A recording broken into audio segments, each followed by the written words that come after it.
राहुल गांधी की बढ़ती लोकप्रियता ने पहले ही बीजेपी नेताओं की नींद उड़ा रखी है। नतीजा, जब राहुल गांधी मध्य प्रदेश पहुंचने वाले थे उससे पहले ही प्रशासन की तरफ से बाकायदा एक नोटिफिकेशन जारी किया गया कि कैसे राहुल गांधी के बयानों पर प्रतिबंध लगाया जाए, कैसे उनकी आवाज को दबाने की कोशिश की जाए। हालांकि कांग्रेस ने इतना जबरदस्त विरोध किया कि प्रशासन को अपना वो आदेश वापस लेना पड़ा, यानी कि बीजेपी सरकार बैकफुट पर आ गई और बीजेपी सरकार ने जो आदेश दिया था उसे रद्द करना पड़ा। यानी साफ है कि राहुल गांधी और कांग्रेस ने यह बता दिया कि अब बीजेपी की वो मनमानी नहीं चलेगी जो कि पहले चलती थी। इसी तरह जब राहुल गांधी महू पहुंच गए तो उन्होंने एक बार फिर से बीजेपी खेमे में खलबली मचा दी और अपना वो बयान, अपने वो संकेत वैसे ही रखे जैसे कि वो रखते आए हैं।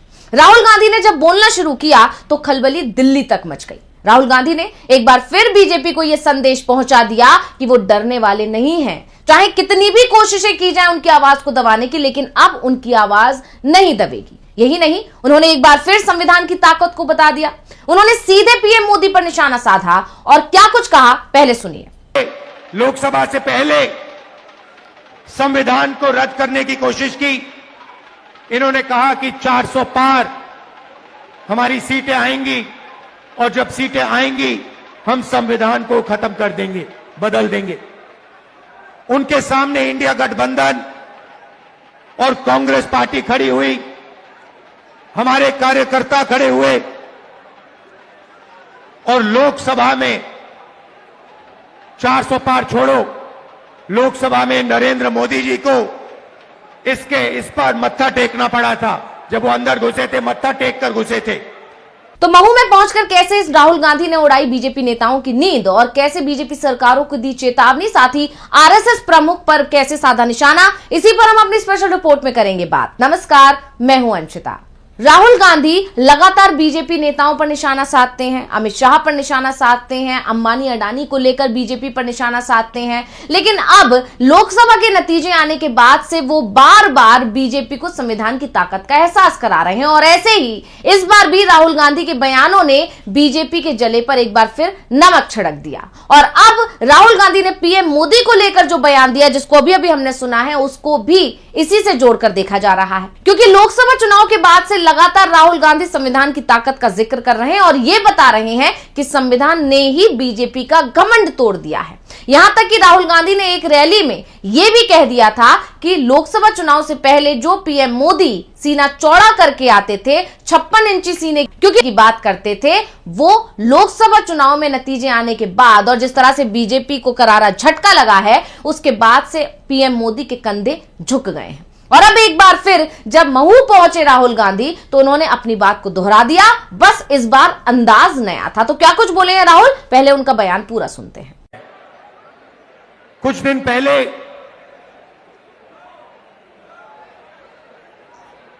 आरएसएस के नेता मोहन भगवत ने कहा कि हिंदुस्तान को 15 अगस्त 1947 में आजादी नहीं मिली, वो झूठी आजादी थी, सच्ची आजादी मोदी जी के आने के बाद मिली।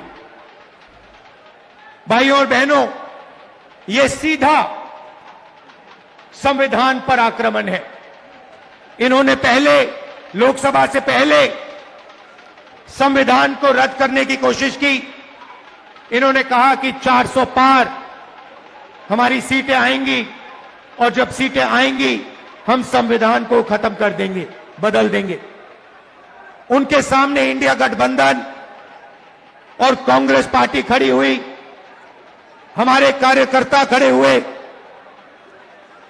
और लोकसभा में 400 पार छोड़ो, लोकसभा में नरेंद्र मोदी जी को इस पर मत्था टेकना पड़ा था। जब वो अंदर घुसे थे, मत्था टेक कर घुसे थे। भाई और बहनों, एक बात याद कीजिए और इसको भूलिए मत।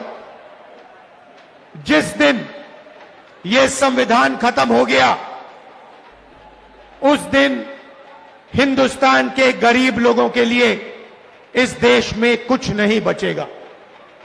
दलितों के लिए, आदिवासियों के लिए, पिछड़ों के लिए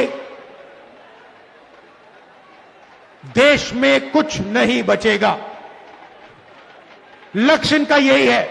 राहुल गांधी ने जहां एक तरफ ये बताया कि पीएम मोदी को झुकना पड़ा, संविधान के आगे उन्हें घुटने टेकने पड़े, ये सारी चीजें जहां उन्होंने दोहराई, तो वहीं इस बयान में उन्होंने मोहन भागवत जो कि आरएसएस के चीफ हैं, उनके उस बयान का भी जिक्र किया जिसमें उन्होंने आजादी को लेकर विवादी टिप्पणी कर दी थी। राहुल ने भागवत के इस बयान को संविधान पर सीधा हमला बताया। क्या बोले राहुल, सुनते हैं। कुछ दिन पहले आरएसएस के नेता मोहन भागवत ने कहा कि हिंदुस्तान को 15 अगस्त 1947 में आजादी नहीं मिली, वो झूठी आजादी थी, सच्ची आजादी मोदी जी के आने के बाद मिली। भाइयों और बहनों, यह सीधा संविधान पर आक्रमण है।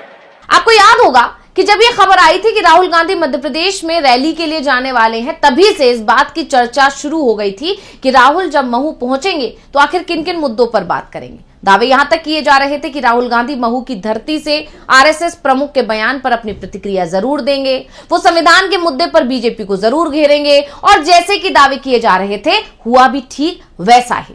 और यही वजह रही थी कि राहुल गांधी जब महू पहुंचने वाले थे उससे पहले ही बीजेपी की जो सरकार है वहां पर, मध्य प्रदेश सरकार ने उनकी बातों को रोकने के लिए, उनके बयानों पर प्रतिबंध लगाने के लिए एक बाकायदा नोटिफिकेशन जारी किया था। यह कोशिश की गई थी कि कैसे भी राहुल गांधी की रैली रद्द कर दी जाए, क्योंकि पहले जिस जगह पर रैली करने की मांग की गई थी, अपील लगाई गई थी, उसको नहीं सुनवाई हो रही थी, उन्हें जगह ही नहीं दी जा रही थी। इसके बाद हेलीपैड को लेकर भी बहुत जल्दी फैसला नहीं लिया गया, हेलीपैड की मंजूरी के लिए भी समय लिया गया, और इसके बाद एक बाकायदा नोटिफिकेशन जारी करके उसमें कह दिया गया कि राजनीतिक और धर्म विरोधी भाषण देने पर प्रतिबंध है। और कांग्रेस ने इस नोटिफिकेशन पर आपत्ति जताई। इसके अलावा जब कांग्रेस की तरफ से यह दलील दी गई कि राजनीतिक दल की रैली में राजनीतिक भाषण ना हो, ऐसा कैसे संभव है, तो इसके बाद बीजेपी सरकार को अपने पैर पीछे लेने पड़े, अपने जो उन्होंने फैसला लिया था, जो आदेश दिया था, उसे बदलना पड़ा, और इसके बाद एक नया नोटिफिकेशन जारी किया गया जिसमें से राजनीतिक भाषण वाली लाइन को हटा दिया गया और धन विरोधी भाषण पर प्रतिबंध रहेगा, इसको उसमें बरकरार रखा गया। और इसी के बाद से यह माना जा रहा था कि कहीं ना कहीं कांग्रेस के दबाव में, विपक्ष के दबाव में अब बीजेपी सरकार को आना पड़ रहा है। जिस तरह से लोकसभा चुनाव के नतीजे आए हैं और जिस तरह से इस बार विपक्ष मजबूत हुआ है, उसका असर संसद से लेकर सड़क तक दिखाई दे रहा है। अब बीजेपी सरकारों की मनमानी नहीं चल पा रही है, जिस तरह से पिछले जो 10 साल रहे हैं उसमें मोदी सरकार ने अपनी मनमानी की है। और इसी को एक बार फिर देखने को मिला जब राहुल गांधी महू पहुंचे और उन्होंने जमकर बीजेपी सरकार पर, आरएसएस पर और बीजेपी पर निशाना साधा। क्या कुछ बोले राहुल, एक बार सुन लेते हैं। कॉन्स्टिट्यूशन से पहले, संविधान से पहले इस देश में गरीबों के कोई अधिकार नहीं हुआ करते थे। संविधान से पहले, याद रखिए, आजादी से पहले इस देश में गरीबों के कोई अधिकार नहीं थे, दलितों के कोई अधिकार नहीं थे, पिछड़ों के कोई अधिकार नहीं थे, आदिवासियों के कोई अधिकार नहीं थे। अधिकार सिर्फ महाराजा राजा के थे। वो बदलाव आजादी के दिन आया था। आपको जमीन दी गई, जमीन का हक दिया गया, अधिकार दिए गए। बीजेपी आरएसएस चाहते हैं कि आजादी से पहले जो था, जहां गरीबों के कोई अधिकार नहीं थे, सिर्फ अंबानी अदानी जैसे लोगों के अधिकार थे, वैसा हिंदुस्तान चाहते हैं। यह लड़ाई हो रही है। वो चाहते हैं कि गरीब चुप बैठे, एक शब्द ना कहें, भूखे मर जाएं, कोई सपना ना देखें, और हिंदुस्तान अरबपति चलाए। जहां उनको एयरपोर्ट चाहिए एयरपोर्ट मिल जाए, जहां उनको पोर्ट चाहिए पोर्ट मिल जाए, जहां हाईवे चाहिए, हाईवे बनानी है हाईवे बना ले, सारे के सारे कॉन्ट्रैक्ट उनके हाथ चले जाए। यानी साफ है कि राहुल गांधी ने जमकर बीजेपी पर और आरएसएस पर निशाना साधा और एक बार फिर ये मैसेज पहुंचाने की कोशिश की कि इंडिया गठबंधन एकजुट है और इसी तरह से संविधान के मुद्दे को उठाता रहेगा और संविधान कुचलने की या संविधान को खत्म करने की बीजेपी की जो रणनीति है उस पर इसी तरह हमला करते रहेंगे। और ये मैसेज बीजेपी खेमे को पहुंचा दिया है कि अब आपकी मनमानी उस तरह नहीं चल पाएगी जैसे कि चलती आई है। और इसी के साथ ये मैसेज पहुंचा दिया कि जो आवाज दबाने की कोशिशें पहले होती आई हैं अब वो आगे बरकरार नहीं रह सकेगा। तो रिपोर्ट आपको कैसी लगी हमें कमेंट करके अपनी राय जरूर दीजिएगा। इसी के साथ मुझे दीजिए इजाजत।